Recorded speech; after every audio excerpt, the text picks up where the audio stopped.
Coming back to a very important question, wherein how do you really go about moving from a service business to a retail business? Like we were speaking in the morning and he said it's a personalized business. But important is, and a lot of debate, HR, I was there, we pretty much had a very interesting debate on what HR has to do. Do you think a technology company doesn't face a problem with HR? Which industry do you think is not facing a problem with HR? How many of your business can afford to give the best salary?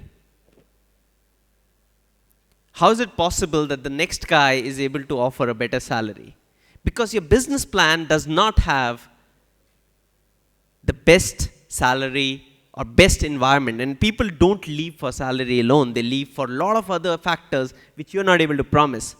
So for example, a guy who joins a salon in a small town of Bhubaneswar has an opportunity to work for a salon in Bombay, provided there is an opportunity for your network to absorb him and give him a horizon.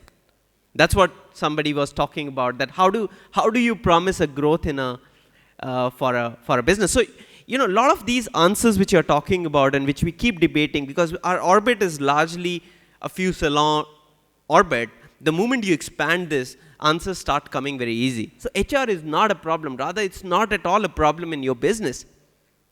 It might be a problem for an entrant in the business. You guys are already at a point wherein you should be calling the shots. Provided your business plan is strong enough to say, hey, I have a better prospect for my employee, my investor, to invest in my business. And all I'm submitting, I can go on to the next level of franchising, which was expected out of me, but I genuinely feel that the discussion right now is at a very, very elementary level. We are really not understanding that we need to first get organized and create an enterprise out of our businesses. I've spent about 45 days in this business, every day, day in, day out. I was talking to about hundreds of salons. And I could only identify 5 of them who had about a vision to open about 300 salons. And I said, if there are only 5 people who are looking at 300 salons, this industry is actually at a very, very minuscule level. And only thing that I humbly request each one of you to take back is just understand the opportunity. And what's so special about naturals, which you guys don't have?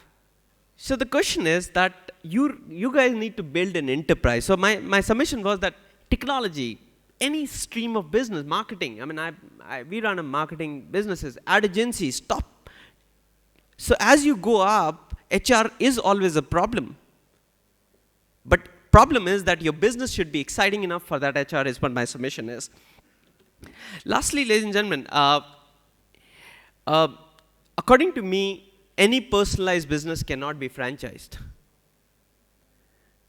And at the same time, if you're an individual, which this business was always, it was a one-man show. Then you're in a job, you're not in business.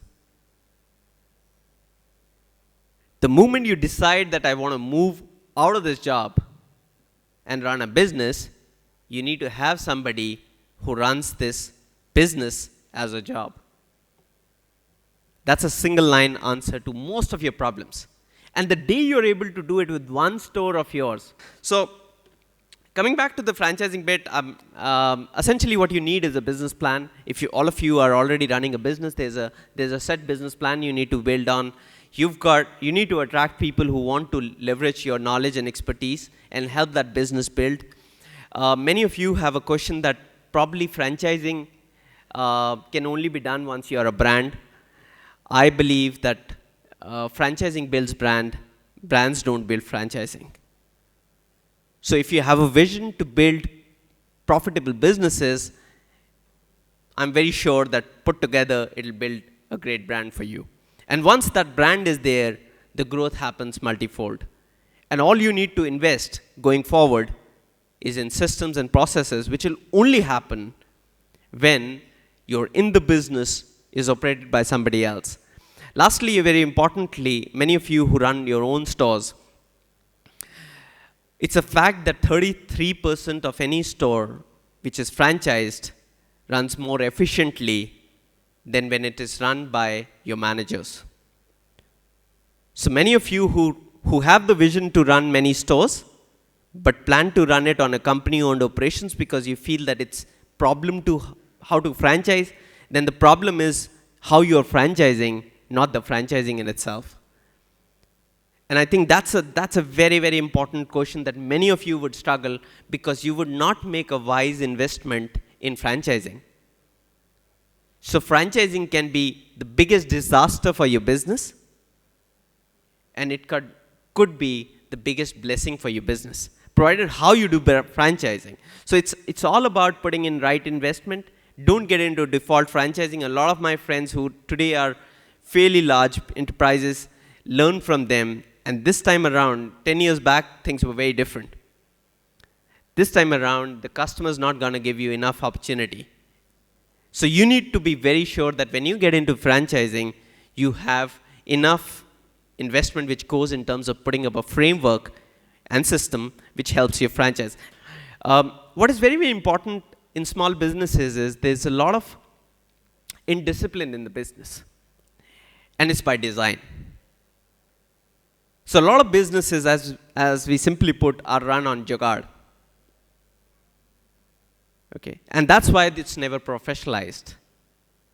Because the businesses, and an entrepreneur feels, a business owner feels, I can only do it.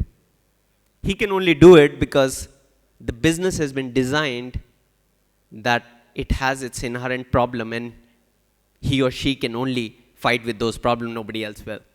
Whether it's a professional or a franchisee. So first thing for you to do is clean up your business and make your business ready to be franchised.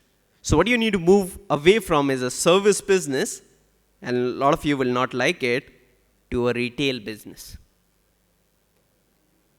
And it could be a good idea to first start working towards cleaning up your business, which will take another some time before you look at franchising.